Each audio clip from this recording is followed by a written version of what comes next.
Good afternoon, students. So today we are going to start our next chapter of geography, chapter number 3, motions of the earth. And this is our lecture number 1. Okay, so let's start. Yes, students, so our chapter name is motion of the earth. So student, as you know that the earth has two types of motions, okay, namely rotation and revolution. Okay दो तरह के motions हमारे हम यहाँ पर क्या study कर रहे हैं मोशंस को स्टडी करेंगे अर्थ में अर्थ के मोशंस को so we have two types of motion first is earth जो है अर्थ के दो मोशंस होती हैं एक होते हैं रोटेशन और एक होती है revolution okay so rotation yes rotation is the movement of the earth on its axis जैसे you can see in this picture student ये देखिए ये इसके एक्सिस हैं ओके ये इसके एक्सिस हैं अर्थ के और ये इस अपने एक्सिस पर क्या करती है ये रोटेट करती है और कहां से कहां वेस्ट टू ईस्ट ये वेस्ट टू ईस्ट इस तरीके से ये रोटेट करती है so rotation is the movement of the earth on its axis and the movement of the earth around the sun in a fixed path or orbit is called revolution और दूसरी जो motion है वो क्या है revolution so revolution क्या है कि अब movement of the earth around the sun अब ये देखिए ये आपका सन है यहाँ पर और ये अर्थ है और ये अर्थ क्या कर रहा है ये देखिए ये इसका ऑर्बिट यानी ऑर्बिट एक वो पाथ होता है जिसे ऑर्बिट बोलते हैं ये एक वे पर एक अपना रास्ता होता है इसका इस ऑर्बिट के ऊपर ये अर्थ जो है सन के चारों ओर क्या करती है घूमती है ओके मूवमेंट करती है तो इसे बोलते हैं revolution so the movement of the earth around the sun in a fix path ये this is the fix path okay तो फिक्स पाथ और orbit and you can say this is the orbit okay so fix path और orbit is called revolution clear student rotate what is the difference between rotation and the rotation and revolution rotation is the movement of the earth on its axis जब वो अपनी axis के ऊपर घूमती है अर्थ चारों ओर ठीक है मूव करके तो that is rotation and revolution the movement of the earth around the sun in a fixed path और orbit is called revolution clear now the next is the axis of the earth, which is an imaginary line, makes an angle of 66.5 degree with its orbital plane.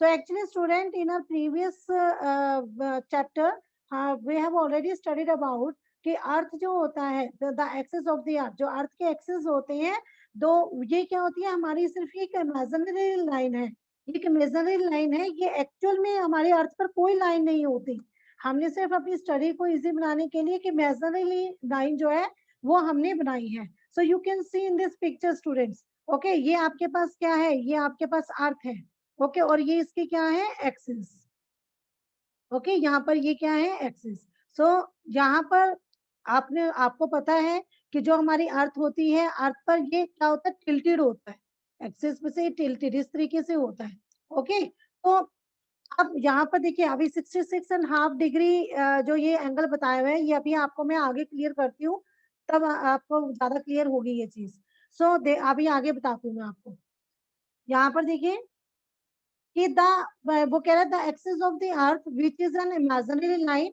Makes an angle of 66.5 degree with its orbital plane अपने orbital plane के साथ ये कितने degree का angle बनाता है 66 जो ये इमेजिनरी लाइन है हमारी इस पर ये 66.5 डिग्री का एंगल बनाता है अभी मैं आपको ये चीज क्लियर करती हूँ आगे the plane formed by the orbit is known as orbital plane अब ये पिक्चर देखिए ये वाली पिक्चर आप देखिए इस पिक्चर के अंदर अब आपके पास क्या है कि हमने देखा था कि एक अपने ऑर्बिट के ऊपर एक फिक्स पाथ के ऊपर जो है अर्थ मूव करता है ओके सो यहाँ पर क्या है the plane formed by the orbit orbit के द्वारा जो प्लेन बनता है उससे हम बोलते हैं ऑर्बिटल प्लेन जैसे ये बना हमारे पास ये पाथ पे घूमती है, ये है हमारा ऑर्बिटल प्लेन।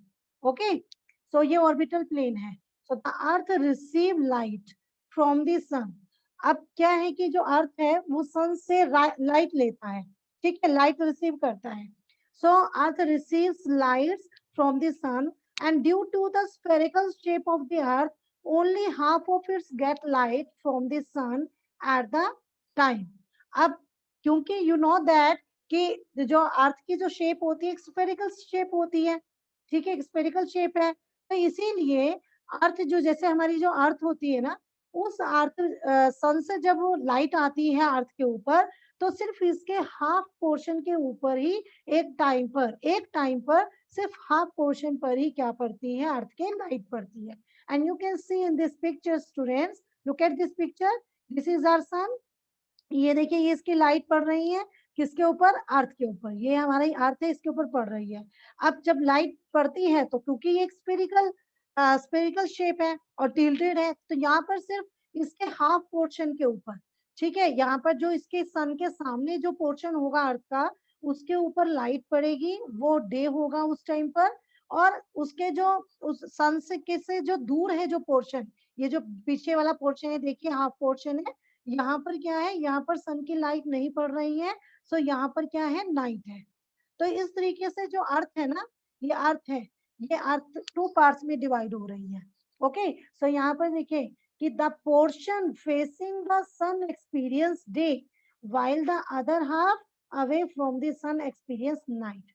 जितना जिस पोर्शन पर, हाफ पोर्शन पर सन की लाइट पड़ रही है अर्थ के ऊपर, वहां पर आपको क्या दिखेगा, आप डे देखते हो, दिन का टाइम आप एक्सपीरियंस करते हो।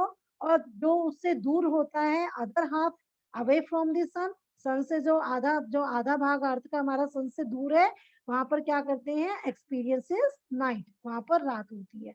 So the circle that divide the day from night on the globe is called circle of illumination।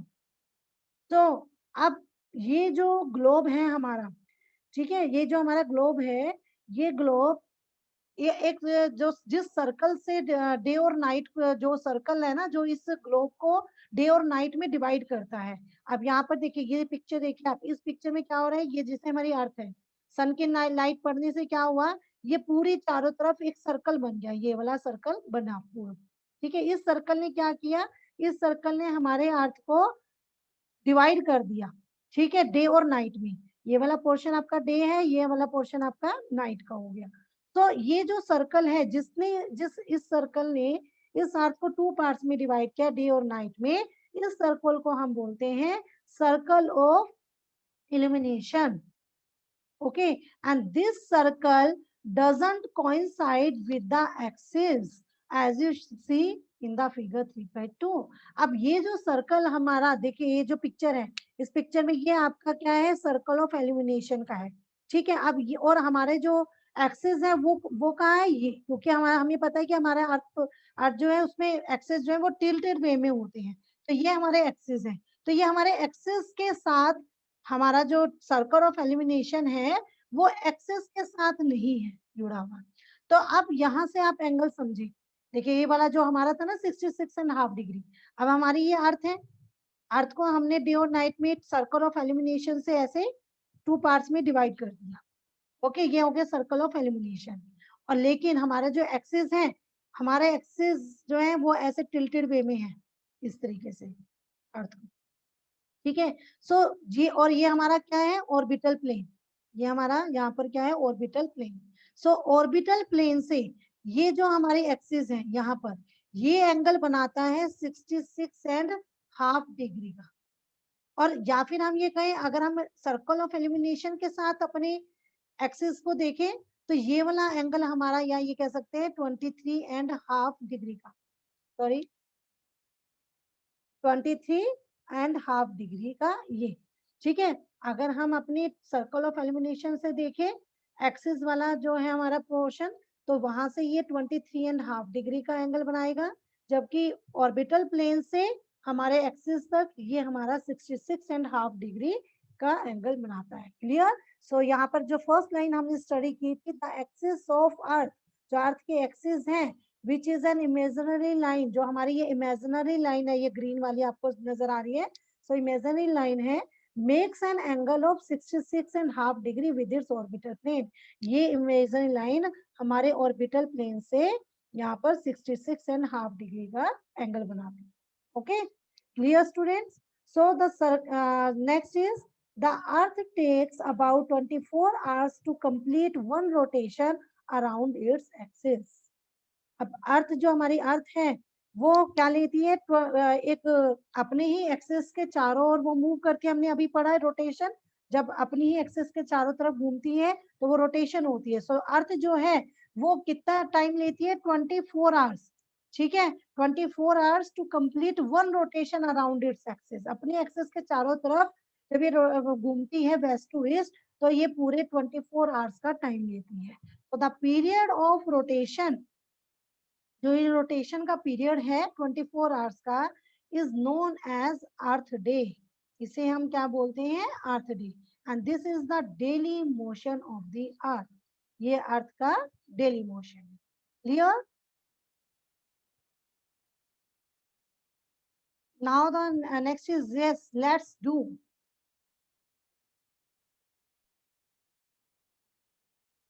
Yes, now the next is let's do.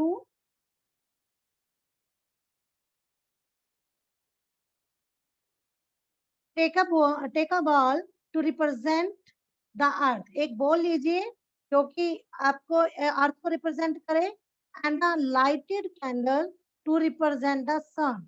ठीक है, एक तो आपने बॉल लेनी है स्टूडेंट्स जो कि आपके अर्थ को रिप्रेजेंट करेगी, और साथ ही आप क्या लें, एक लाइटेड कैंडल लें, जलती हुई एक कैंडल लें जो किसको रिप्रेजेंट करेगी, सन को।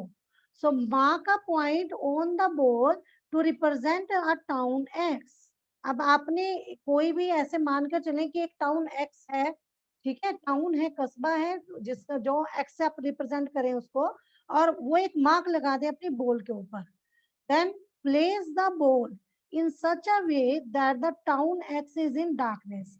अब आपने जो वो लाइटनिंग कैंडल है उसके सामने आपको अपनी बॉल इस तरीके से रखनी है कि जो वो टाउन एक्स जो आपने मार्क किया अपनी बॉल के ऊपर, वो किस में आए, डार्कनेस में, अंधेरे में आए, मतलब उसके ऊपर कैंडल की लाइट ना पड़े। So now rotate the ball from left to right. अब आप अपनी बॉल को रोटेट करें लेफ्ट टू राइट, जैसे हमारी अर्थ रोटेट होती है ना वेस्ट टू ईस्ट, ऐसे ही आपने अपनी बॉल को भी वेस्ट टू ईस्ट यानी लेफ्ट टू राइट रोटेट करना है। So as you move the ball slightly, जैसे ही आप अपनी बॉल को धीरे धीरे मूव करेंगे, घुमाएंगे, so the town will have it's sunrise. तो वो जो टाउन जो आपने मार्क किया है टाउन एक्स, तो उसमें क्या हो जाएगा, उसमें सनराइज हो जाएगा। क्योंकि धीरे धीरे जब आप डार्कनेस से, जहां पर जिस पोर्शन पर क्या हो रही है, लाइट पड़ रही है कैंडल की, वहां तक वो पोर्शन आएगा, तो आपके उस टाउन में क्या हो जाएगा, सनराइज हो जाएगा। So as you ball continues to move, और अगर आप अपनी अपनी बॉल को ऐसे ही कंटिन्यूटी में मूव करोगे, ठीक है, so the point X gradually gets away from the sun. तो वो जो पॉइंट एक्स है वो धीरे धीरे क्या होगा, सन से दूर होता चला जाएगा, and this is the sunset. और ये वहां पर क्या हो जाएगी, वहां फिर से डार्कनेस आ जाएगी, और वो क्या होगा, सनसेट का point. Clear? Now students, what would happen if the earth didn't rotate? अब हमने कहा कि हमारी अर्थ क्या करती है, रोटेट करती है अपने एक्सिस पर। तो क्या होगा अगर अर्थ रोटेट ही ना करे? क्योंकि हमने देखा कि जो हमारी अर्थ है और ये हमारा मान लो सन है, ठीक है। अब अर्थ, क्योंकि पूरी अर्थ के ऊपर एकदम से कभी भी जो सन की लाइट है पूरे अर्थ के ऊपर नहीं पड़ती, तो जैसे जैसे ये रोटेट करती है, तो जो पोर्शन सन के सामने आएगा उसके ऊपर क्या होगा, लाइट आएगी, डे होगा, और दूसरी तरफ डार्कनेस होगी। तो अगर मान लो अर्थ ये हमारी रोटेट ही ना करे तो क्या होगा, what would happen? So the portion of earth facing the sun would always experience day। अब जो पोर्शन अर्थ के सामने है, ठीक है, अर्थ सॉरी, जो अर्थ का पोर्शन सन के सामने है, वुड ऑलवेज एक्सपीरियंस डे। वहां हमेशा दिन रहेगा, कभी रात ही नहीं होगी। तो जब डे रहेगा तो इट मीन्स कि टेम्परेचर हमेशा हाई रहेगा, so thus bringing continues warmth to the region. तो ऐसे एरिया में हमेशा वार्मथ यानी कि गर्म रहेंगी, ठीक है, गर्मी रहेगी, टेम्परेचर हाई रहेगा। And the other half would remain in darkness. और आधा पोर्शन, अब ये आधा पोर्शन अब रोटेट नहीं हो रहा है, ये वाला पोर्शन में हमेशा सन रहेगा, तो हमेशा डे रहेगा, यहाँ पर ऑलवेज डे रहेगा। और ये जो आधा पोर्शन है जहां पर सन की लाइट पड़ेगी ही नहीं, वहां हमेशा क्या होगा, would remain in darkness and be freezing cold all time.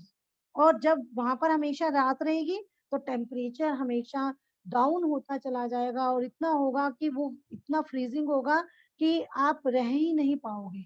सो ना तो आप क्या रह पाओगे पूरे, मतलब हमेशा दिन में ही रह पाओगे, ना तो आप हाई टेम्परेचर में ही रह पाओगे, ना ही आप लो टेम्परेचर में। So life would not have been possible in such extreme condition. तो इस तरह की कंडीशंस में, इन एक्सट्रीम कंडीशन में लाइफ पॉसिबल नहीं होगी, तो आप अपने अर्थ पर भी नहीं रह पाओगे। Clear students? Now the next is the second motion of earth around the sun in its orbit is called revolution. Okay, हमने ये स्टडी किया अभी स्टार्टिंग में ही कि जो आपके पास द सेकंड मोशन है अर्थ का, वो क्या है, रेवोल्यूशन, जो सन के चारों ओर अपनी ही ऑर्बिट पर, अपने फिक्स पाथ के ऊपर इवॉल्व करता है। So it takes 365 and 1/4 days 1 year to revolve around the sun. अब ये इतना टाइम लेता है, कितना, सन के चारों ओर मूव करने के लिए, रिवॉल्व करने के लिए 365 and 1/4 days ये टाइम लेता है सन के चारों ओर घूमने के लिए एक साल में। तो we consider a year as consisting of 360 days, 365 days. इसीलिए अब देखिए जो 365 डेज यही हम कंसीडर करते हैं। अब ये जो 1/4 का मतलब क्या हुआ, 6 आवर्स। ये कौन सा टाइम हो गया, 6 आवर का टाइम, यानी कि 6 घंटे जो है ना, हम उन 6 आवर को छोड़ देते हैं। ठीक है, so we consider a year, हम एक साल का जो टाइम लेते हैं, ये 1 ईयर को कंसीडर करते हैं 365 डेज से, and ignore 6 hours for the sake of convenience. और अपने कन्वीनियंस के लिए हम ये जो 6 आवर्स का टाइम है, इसको क्या कर देंगे, इसको छोड़ देते हैं, इग्नोर करते हैं। सो अब अगर हमने इग्नोर किया तो क्या होगा, हर साल 6 आवर्स जो है हर साल आगे आगे बढ़ते जाएंगे, है ना। तो हर साल आगे आगे बढ़ेंगे, तो एक साल में 6 आवर्स का हुआ, ठीक है, 2 इयर्स, एक 1 ईयर में 6 आवर्स हुए, 2 इयर्स में और 6 आवर्स आगे हो गया, यानी कि 12 आवर्स हो गए। ठीक है, 3 इयर्स में और 6 आवर्स निकाल लो, और 4th ईयर में और 6 हो गए, यानी कि 4 × 6 24 आवर्स। तो 24 आवर्स का क्या बन जाता है, 1 डे। पूरा दिन बनता है 24 आवर्स का। तो 4 सालों में हम एक जो पूरा 1 डे जो है वो आगे हो जाएगा, जिसे हम इग्नोर कर देंगे, तो ये हमारे लिए रोंग हो जाता है। सो हम क्या करते हैं, 6 आवर्स सेव्ड एवरी ईयर, हर साल हम इन 6 आवर्स को सेव करते हैं, and are added to make one day 24 hours over a span of 4 years. तो जब हमारे 4 इयर्स कंप्लीट हो जाते हैं, तो हमारे 24 आवर्स हम लोगों ने सेव कर लिए। 24 आवर्स सेव करने का मतलब पूरा एक दिन हमारा बनता है, and this surplus day is added to the month of February. और ये जो 1 डे, यस, 4 इयर्स के बाद जो पूरा ये 1 डे हमारा एक्स्ट्रा हमारे पास आता है, 4 इयर्स के बाद हम उस 1 डे को ऐड कर देते हैं अपने फरवरी के मंथ में। तो thus every fourth year, हर चौथे साल के बाद February is of 29 days. February is of 29 days instead of 28 days. So such a year with 366 days is called a leap year. इसे हम क्या बोलेंगे, लीप ईयर।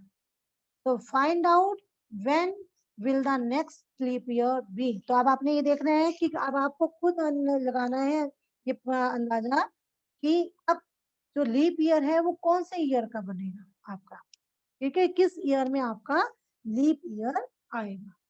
तो do you know the ancient Indian astronomer Aryabhatta had stated that the earth is round and rotate on its own axis. Clear, students?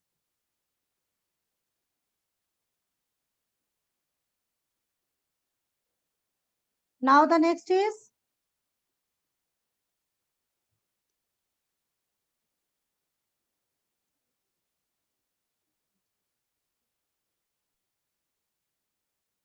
yes, students. So next is from the figure 3.3. It is clear that the earth is going around the sun in an elliptical orbit. Yes, this is our figure number 3.3, revolution of the earth and season. अब इसमें आप देखिए कि जो अर्थ है हमारी वो क्या कर रही है, ये हमारा सन है, इसके सन के चारों ओर ये घूम रही है, ये रिवॉल्व हो रही है। तो आप यहाँ पर देखो ये किस मतलब कि कौन सी शेप में जा रही है। अब ये जो आपका ऑर्बिट है, तो ये जो पाथ है, ये पाथ कैसा दिख रहा है आपको, एक इलिप्टिकल ऑर्बिट, यानी कि एक ना एग की शेप का। तो हमारा एग की शेप कैसे होती है, इस तरह की शेप होती है ना। तो इसी शेप के अंदर ये चारों ओर रिवॉल्व करती है सन के।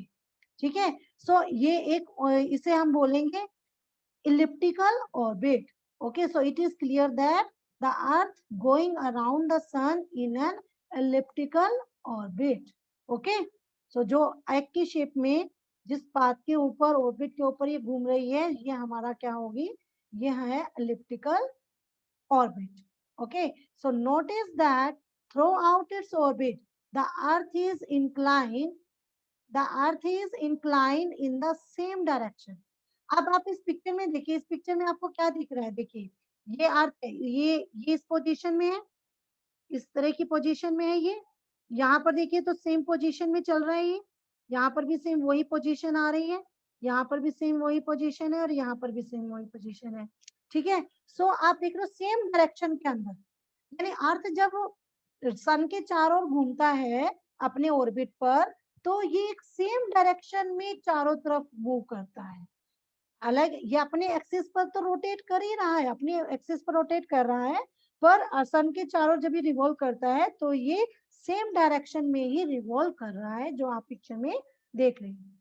ओके, ये देखिए यहाँ पर ये सेम डायरेक्शन है, ये वाली डायरेक्शन देखिए, ये सेम डायरेक्शन, ऐसे ही डायरेक्शन चल रही है।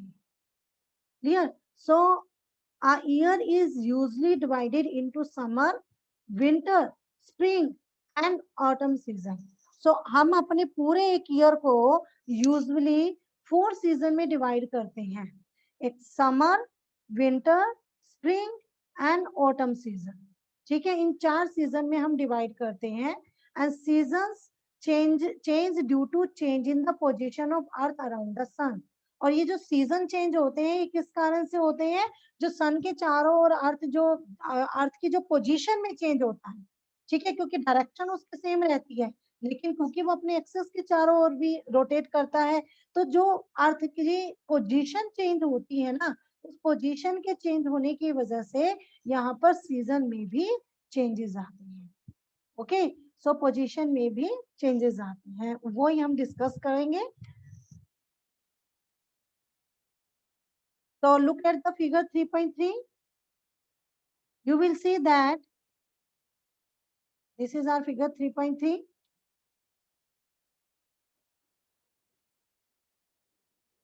Yes, you will see that on 21st June. Yes, where is 21st June? This is 21st June. Okay, 21st June, the northern hemisphere is tilted towards the sun. अब ये position देखिए, आपने समझनी है यहाँ पर। अब सब देखिए, हम यहीं पर से क्यों स्टार्ट कर रहे हैं इस चीज को, हम नॉर्दर्न हेमिस्फीयर से ही क्यों स्टार्ट कर रहे हैं। अब ये हमारे, क्योंकि आपने स्टार्टिंग में, जब आप स्टार्टिंग से पढ़ते आ रहे हैं, हिस्ट्री भी पढ़ी है, तो हमने ये देखा है कि पहले क्या थे, स्टार्टिंग से जो लोग थे, उन्होंने कहाँ पर बसना शुरू किया, नॉर्थ एरिया में। ठीक है, ज्यादातर लोग जो हैं उन्होंने सिविलाइजेशन भी जो ऑलमोस्ट कहाँ से स्टार्ट हुआ था, जो आपका नॉर्थ एरिया है वहीं से स्टार्ट हुआ था। इसीलिए नदर्न हेमिस्फेयर से ही इन्होंने क्या किया है, स्टार्ट किया है उसको समर सोलिस्टिक का है, क्योंकि अदरवाइज तो पोजीशन चेंज होगी। तो समर जो है, समर सोलिस्टिक दूसरी तरफ जो है सदर्न हेमिस्फेयर में वहां भी हो सकता है, लेकिन नदर्न हेमिस्फेयर को ही इन्होंने समर सोलिस्टिक बोला है। वो इस वजह से बोला है क्योंकि हम स्टार्टिंग से ही जो स्टडी करते हैं वो जो आपके नॉर्दर्न हेमिस्फेयर है वहां से स्टडी करते हैं, तो इसीलिए उन्होंने वहीं से स्टडी करनी स्टार्ट की, तो इसीलिए उसको समर सोलिस्टिक से स्टार्ट किया। तो अब यहाँ पर देखिए, अब ये जो पोजीशन आपकी ये वाली इस फिगर के अंदर, इस फिगर में आप ये देख रहे हो, ये आपका अर्थ है, ये आपके अर्थ है, और ये आपका सन है। ठीक है, सो सन की जो डायरेक्ट रेंज जो है, ये देखिए ये जो रेंज है ये किसके ऊपर पड़ रही है। सन, आपको पता है कि हमारा अर्थ क्या है, टिल्टेड होता है, टिल्टेड है ये ऐसे। ठीक है, तो टिल्टेड है, तो ये डायरेक्ट इसकी रेंज कहाँ पड़ती है, जब ये सन की डायरेक्शन इधर है और अर्थ हमारे इस पोजीशन में है, इधर की साइड पोजीशन में है। सो वहां पर सन की रेंज ट्रॉपिक ऑफ कैंसर के ऊपर, ये जो है ना आपका इक्वेटर से ऊपर ट्रॉपिक ऑफ कैंसर, इस ट्रॉपिक ऑफ कैंसर के ऊपर डायरेक्ट पड़ती है। और इसके साथ साथ ऊपर का देखिए, ये जो नॉर्थ पोल एरिया है, इस नॉर्थ पोल एरिया तक आपके पास सन की लाइट जाती है। तो नॉर्थ पोल एरिया पे जब सन की लाइट जाती है, तो नीचे जो ये साउथ पोल है, साउथ पोल तक सन की रेज नहीं जाती, वहां पर क्या होता है, वहां अंधेरा होता है, और यहाँ पर सन की रेज डायरेक्ट पड़ती है। ओके, सो यहाँ पर क्या है कि you will see that 21 June the northern hemisphere is tilted towards the sun, क्योंकि अब ये सन की तरफ टिल्टेड है, जो हमारा नॉर्दर्न हेमिस्फीयर है वो सन की ओर टिल्टेड है। Okay, so the rays of the sun fall directly to the Tropic of Cancer. तो इसकी वजह से जो सन की जो रेंज है वो नॉर्दर्न हेमिस्फीयर में ट्रॉपिक ऑफ कैंसर के ऊपर डायरेक्टली पड़ती है। तो as a result these areas receive more heat, इसी वजह से इस एरिया में जो हीट जो है, ठीक है, ज्यादा हीट जो है, मोर हीट ही रिसीव करता है, and the areas near the poles receive less heat. अब देखो यहाँ पर जो ऊपर नॉर्थ पोल है, यहाँ पर भी क्या जा रही है, सन की रेंज जा रही है, क्योंकि टिल्टेड है हमारा अर्थ। नॉर्थ पोल जो है, जो नॉर्दर्न हेमिस्फीयर है, वो हमारा सन की तरफ टिल्टेड है, तो पूरे जो सन की रेंज है वो नॉर्दर्न हेमिस्फीयर में जा रही है और ऊपर नॉर्थ पोल तक जा रही है, लेकिन नॉर्थ पोल की तरफ ये थोड़ी जो रेंज है आपकी स्लांटेड हो जाती है। ठीक है, तो इस वजह से क्या हुआ कि वहां पर सन हीट जो है वो कम जाएगी, लेस हीट रिसीव करेगा हमारा north pole. So as the rays of the sun are slanting, क्योंकि सन की रेज स्लांटिंग है वहां तक, तो the north pole is inclined towards the sun, and the places beyond the Arctic Circle, since a large portion of northern hemisphere is getting light from the sun. It is the summer in the region of north of the equator. अब यहाँ पर आपको साफ clear हो रहा है कि जब यहाँ पर सन की रेज पड़ रही हैं किसके ऊपर, आपके नॉर्दर्न हेमिस्फेयर के ऊपर। ओके, सो उसकी वजह से अब इस एरिया में आपके पास क्या होंगे, ये समर सोलिस्टिक होगा, यहाँ पर समर टाइम चल रहा होगा। ठीक है, नॉर्दर्न हेमिस्फीयर में, क्योंकि सन की लाइट नॉर्दर्न हेमिस्फीयर पे पड़ रही है, so it is the summer, ये समर का टाइम है in the region north of the equator, equator के जो नॉर्थ रीजन है वहां पर समर का टाइम होगा। ओके, एंड द उस टाइम और समर के टाइम में the longest day and the shortest night at this places occur on 21st June. So 21st जून पर, 21st जून को आपका जो डे होता है वो सबसे लंबा लॉन्गेस्ट डे होती है और शॉर्टेस्ट नाइट होती है। और at this time in the southern hemisphere all these conditions are reverse. और इसी तरीके इसी टाइम पर अगर आप इसका पीछे वाला एरिया आपका सदर्न हेमिस्फेयर का है, तो सदर्न हेमिस्फेयर पर उसी सेम टाइम पर क्या कंडीशन होगी, इससे रिवर्स कंडीशन होगी। So it is the winter season there, क्योंकि वहां पर सन की लाइट नहीं पड़ रही है, सन की रेज डायरेक्टली नहीं पड़ रही है, तो वहां पर विंटर सीजन होगा and the night are longer than the days. और वहां पर नाइट जो है वो लॉन्गर होंगी दिन के टाइम पर, दिन के कंपैरेटिवली, यानी दिन आपके छोटे होंगे सदर्न में और रातें जो होंगी वो आपकी लंबी होंगी। वो विंटर टाइम होगा. So this position of earth is called the summer solstice. ठीक है. सो आप इसको ऐसे भी समझ सकते हैं. देखिए ये आपका अर्थ इस तरीके से टिल्टेड है. ये आपके यहाँ पर सन की रेस पड़ रही है. ओके. अब इस सन की रेस, अब और हमने अभी पढ़ा कि हमारा जो सर्कल है ये सर्कल ऑफ इल्यूमिनेशन, ये हमारा सर्कल ऑफ इल्यूमिनेशन है. ओके. सो यहाँ पर और पोल हमारा नॉर्थ पोल ये है, साउथ पोल ये है. तो सन की रेज पड़ रही है, तो यहाँ पर डायरेक्ट पड़ रही है सन की रेज. ठीक है. तो ये नॉर्थ में यहाँ पर तो क्या होगा, आपके पास समर का टाइम होगा, क्योंकि यहाँ पर क्या हुआ, यहाँ तक लाइट जा रही है आपकी सीधी, और यहाँ पर आपकी लाइट, ये जो साउथ पोल है, साउथ का एरिया है, यहाँ पर लाइट नहीं आ रही है. तो यहाँ पर विंटर का टाइम होगा, जिस पर दिन आपके छोटे होंगे और रातें आपकी लंबी होंगी, क्योंकि यहाँ पर आपके पास सन की लाइट नहीं पड़ती है ज्यादा, और नहीं आ रही है, और यहाँ पर सन की लाइट डायरेक्ट पड़ रही है आपके नॉर्थ की तरफ. सो नॉर्थ पोल पर डायरेक्ट पड़ती है, इसीलिए यहाँ पर दिन लंबे होते हैं, रातें छोटी होती हैं, और ये समर का टाइम होता है. ओके. तो ये हमारा हुआ summer solstice. Summer in the northern hemisphere, summer solstice 21st June, and winter in the southern hemisphere. Clear, students? So tomorrow we will discuss further. So that's all for today. Have a good day.